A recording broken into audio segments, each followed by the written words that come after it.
বিশ্ব স্বাস্থ্য সংস্থা বলছে, বাংলাদেশে গত 2 বছরে শিশুদের নিয়মিত টিকাদানের ক্ষেত্রে যে ইমিউনিটি গ্যাপ বা রোগ প্রতিরোধ ক্ষমতার ঘাটতি তৈরি হয়েছে, হামের বর্তমান প্রাদুর্ভাবের সেটাই প্রাথমিক কারণ।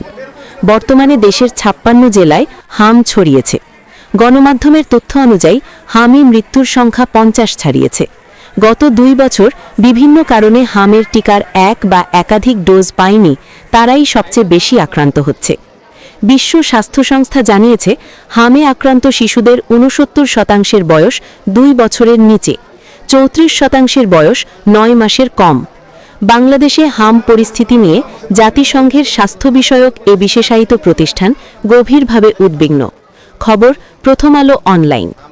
অন্তত 12 মাস হাম ও রুবেলা ভাইরাসের সংক্রমণ অনুপস্থিত থাকায় বিশ্ব স্বাস্থ্য সংস্থার দক্ষিণ পূর্ব এশিয়া অঞ্চলের লক্ষ্যমাত্রার সঙ্গে সামঞ্জস্য রেখে 2026 সালের মধ্যে বাংলাদেশে এন্ডেমিক হাম ও রুবেলা ভাইরাসের সংক্রমণ নির্মূলের লক্ষ্যমাত্রা নির্ধারণ করা হয়। প্রতি 10 লাখ জনসংখ্যায় হামের সংক্রমণের হার ছিল 2022 সালে 1.41%, 2023 সালে 1.60%, 2024 সালে 1.43% ও 2025 সালে 0.72%। বর্তমানে তা বৃদ্ধি পেয়ে 16.8% দাঁড়িয়েছে। বিশ্ব স্বাস্থ্য সংস্থা জানিয়েছে, 30 মার্চ পর্যন্ত দেশে 2190 জন সন্দেহভাজন হামের রোগী পাওয়া গেছে, যার মধ্যে 676 জনের শরীরে ভাইরাসের উপস্থিতি নিশ্চিত হওয়া গেছে। সংক্রমণ ছড়িয়েছে 56টি জেলায়।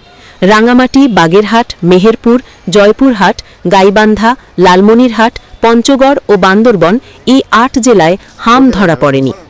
জাতীয় পর্যায়ে সংক্রমণের হার প্রতি 10 লাখ জনসংখ্যায় বর্তমানে প্রায় 16.8, যা একটি দেশব্যাপী বিস্তারের স্পষ্ট ইঙ্গিত বলে উল্লেখ করেছে বিশ্ব স্বাস্থ্য সংস্থা। বাংলাদেশের পরিস্থিতি বিশ্ব স্বাস্থ্য সংস্থার জেনেভা কার্যালয়কে 18 মার্চ জানিয়েছে ঢাকা কার্যালয়। বাংলাদেশে বিশ্ব স্বাস্থ্য সংস্থা, স্বাস্থ্য ও পরিবার কল্যাণ মন্ত্রণালয়, স্বাস্থ্য অধিদপ্তর ও সম্প্রসারিত টিকাদান কর্মসূচির সঙ্গে ঘনিষ্ঠভাবে কাজ করে। সংক্রমণ 56টি জেলায় ছড়ালেও কিছু এলাকা এখন সংক্রমণের হটস্পট হিসেবে চিহ্নিত হয়েছে: ঢাকা, রাজশাহী, ময়মনসিংহ ও বরিশাল বিভাগে। বেশ কিছু জেলা ও সিটি কর্পোরেশন এলাকা সংক্রমণের কেন্দ্রবিন্দু হয়ে দাঁড়িয়েছে। বিশ্ব স্বাস্থ্য সংস্থার প্রাথমিক মূল্যায়ন অনুযায়ী এই সংক্রমণের মূল কারণ হল রোগ প্রতিরোধ ক্ষমতার ঘাটতি। বিশেষ করে 2 বছরের কম বয়সী শিশুরা, যারা গত 2 বছরে বিভিন্ন কারণে হামের টিকার এক বা একাধিক ডোজ পায়নি, তারাই সবচেয়ে বেশি আক্রান্ত হচ্ছে। আক্রান্তদের 69%ই 2 বছরের কম বয়সী শিশু।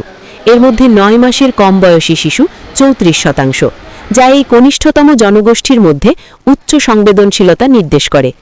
সরকারের রোগতত্ত্ব, রোগ নিয়ন্ত্রণ ও গবেষণা প্রতিষ্ঠানের সাবেক বৈজ্ঞানিক কর্মকর্তা মুশতাক হোসেন প্রথম আলো অনলাইনকে জানিয়েছেন, বিশ্ব স্বাস্থ্য সংস্থার মূল্যায়ন হল বর্তমান প্রাদুর্ভাবটি রোগ প্রতিরোধ ক্ষমতার ঘাটতির প্রতিফলন, যা নিয়মিত ডোজ না দেওয়া, বিভিন্ন এলাকা ও জনগোষ্ঠীর মধ্যে টিকাদানে অসম হার এবং সাম্প্রতিক বছরগুলোয় সেবা প্রাপ্তিতে বাধার মতো বিষয়গুলোর সংমিশ্রণ।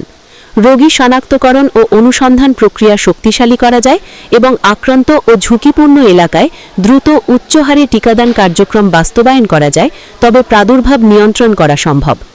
হামের দেশব্যাপী বিস্তারের প্রেক্ষিতে বিশ্ব স্বাস্থ্য সংস্থা বাংলাদেশ সরকারকে প্রাদুর্ভাব মোকাবেলায় কার্যক্রম জোরদার ও ত্বরান্বিত করার পরামর্শ সম্পর্কে তিনি বলেন, 6 মাস থেকে 5 বছর বয়সীদের জন্য সারা দেশে দ্রুত উচ্চমানের হাম ও রুবেলা টিকাদান ক্যাম্পেইন বাস্তবায়ন করা, নজরদারি জোরদার করা, দ্রুত অবহিতকরণ ও পরীক্ষার মাধ্যমে নিশ্চিত করা, উপযুক্ত ক্লিনিক্যাল সেবার সঙ্গে ভিটামিন এ দেওয়া সহ রোগী ব্যবস্থাপনা জোরদার করা, সঠিক তথ্য দেওয়ার পাশাপাশি ঝুঁকি যোগাযোগ ও জনসম্পৃক্ততা বাড়াতে হবে এবং নিয়মিত টিকাদান কর্মসূচিতে দক্ষতা বৃদ্ধির পদক্ষেপ নিতে হবে।